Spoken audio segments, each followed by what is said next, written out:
Welcome, Pack 443, to our October pack meeting. We are going to learn how to make a neckerchief slide, which is also known as a woggle. And what I've done is I've set up the tables by dens, so if you're not already there, please take a minute and find your den. One of the ways you'll know it's your den is by the color of the ropes that are at the table. For the tigers, I've put all the red ropes on a table for the tigers. We're using the red to represent the orange neckerchief. For the wolves, I've put together a table with the yellow rope to represent your neckerchief color. For the bears, I've selected a blue rope for your neckerchief. And for the Weeblos, both 1 and 2, I've selected this green rope to be your neckerchief color, or your slide color, your woggle color. So while we figure out the right tables and take a minute to reposition ourselves as need be, I'm going to pause and I'm going to get ready.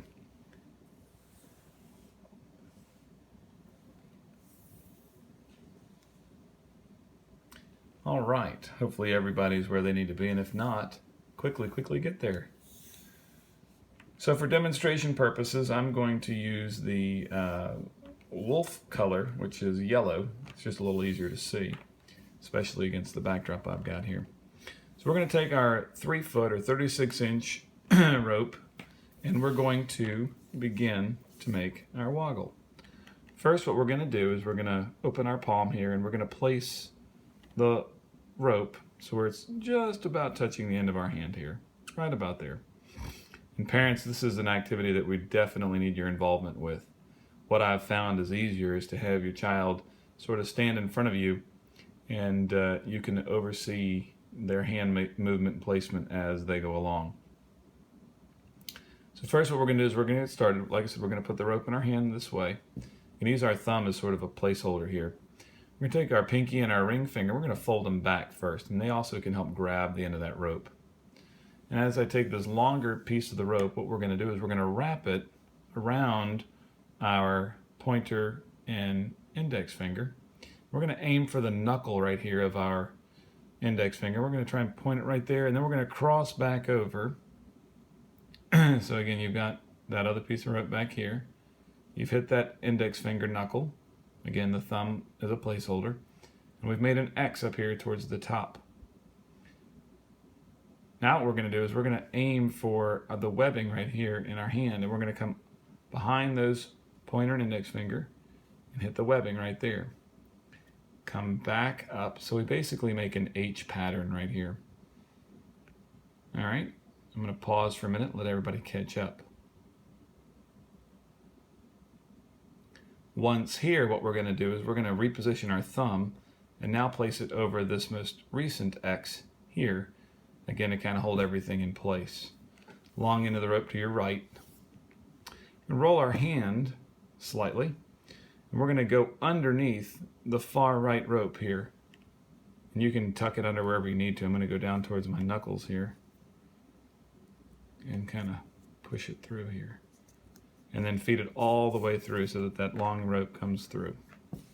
So at the top of your hand, you're looking again somewhat like an H pattern, like this. Pause for a minute, let everybody catch up. All right, from here what I'm going to do is I'm going to continue to roll my hand. Now we're looking at the back side.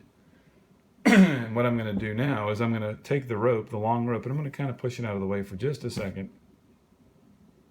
I'm going to take the rope on the left and I'm going to position it over the rope on the right. So I'm going to cross it by just repositioning the ropes here. All right. I'm going to take the long rope now. I'm going to dive over to the left side of my hand.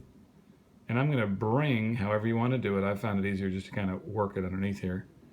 I'm going to bring this long rope under that left side and between the two ropes. We're going to pull it again all the way through.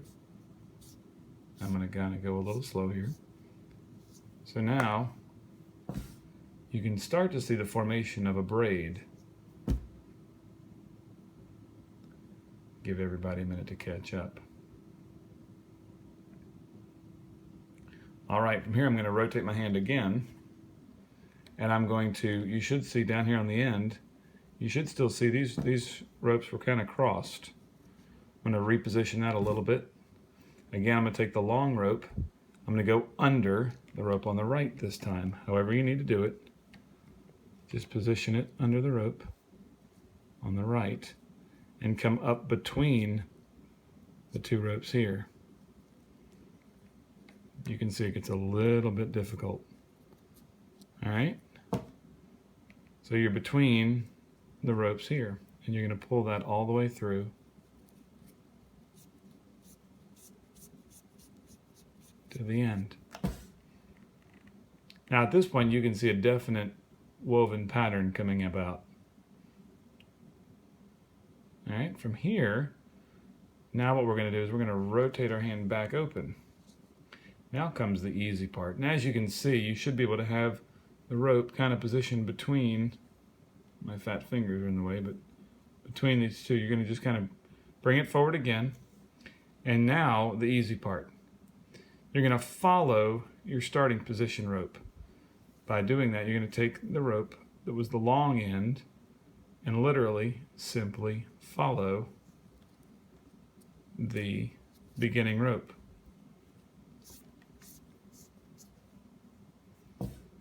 And you're going to start to see in short order the double pattern starting to form here.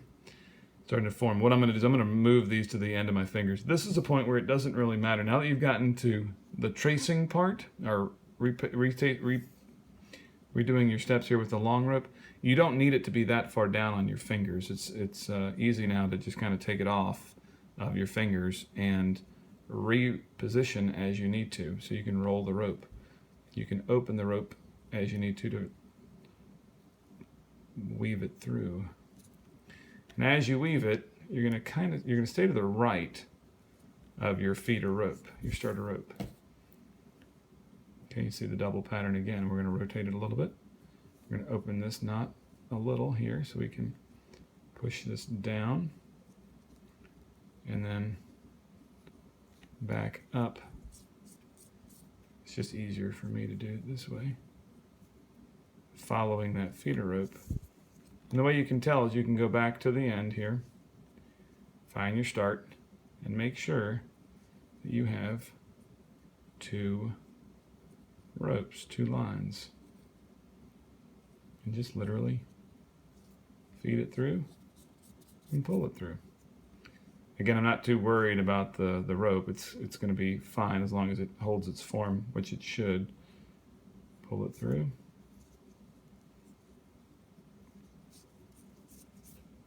And then back up. So again, it's got the two pattern. You can start to see it forming. If you see a single rope, you haven't finished. So you're going to continue to weave this through as need be to get to the double rope. We're going to go a little faster because this is literally just a matter of tracing your steps. So, and as you can see, I kind of use my finger to keep the ropes form a little bit and helps me roll it.